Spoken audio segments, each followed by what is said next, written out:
And finally, new rule, guns don't kill people, crazy people kill people.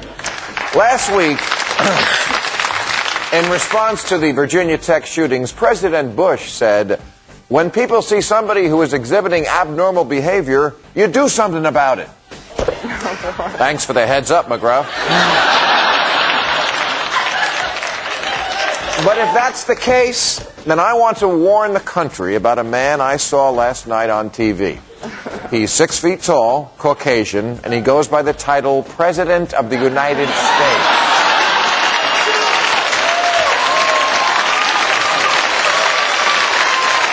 I'm not kidding. George Bush is the crazy person we need to keep an eye on. He needs to stop taking money from the pharmaceutical lobby and start accepting samples. Only a delusional person could watch Alberto Gonzales before Congress last week do everything but say no hablo anglais and rip up a picture of the Pope and conclude that it increased his confidence in the man. That's called disassociation from reality. There's an old, frequently used definition of insanity, which is performing the same action over and over, expecting different results. And then it says, see the surge. Now, I'm no doctor, but I am on TV. And in my professional opinion, George Bush is a paranoid schizophrenic. He thinks the terrorists hate us for our freedom and believes they're going to follow us home.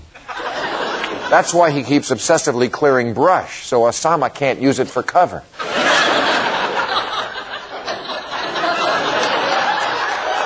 Other symptoms of paranoid schizophrenia are, do you see things that aren't there, such as a link between 9/11 and Iraq?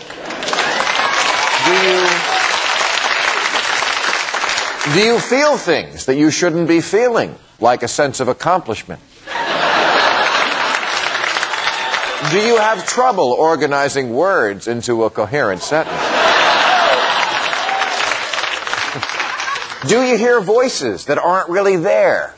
Like, oh, I don't know, your imaginary friend Jesus. Telling you to start a war in the Middle East. Well, guess what? There are a large number of people out there also suffering from the same delusions, because there are Republicans, there are conservatives, and then there are the Bushies. This is the 29% of Americans who still think he's doing a heck of a job, Whitey. And I don't believe it's coincidence that almost the same number of Americans, 25%, told a recent pollster that they believed that this year, 2007, would bring the second coming of Christ. I have a hunch these are the same people. Because if you think that you're going to meet Jesus before they cancel Ugly Betty, then you're used to doing things by faith. And if you have so much blind faith that you think this war is winnable, you're nuts and you shouldn't be allowed near a voting booth. There's only one job you can be trusted with, and that's picking out Phil Spector's next hairdo.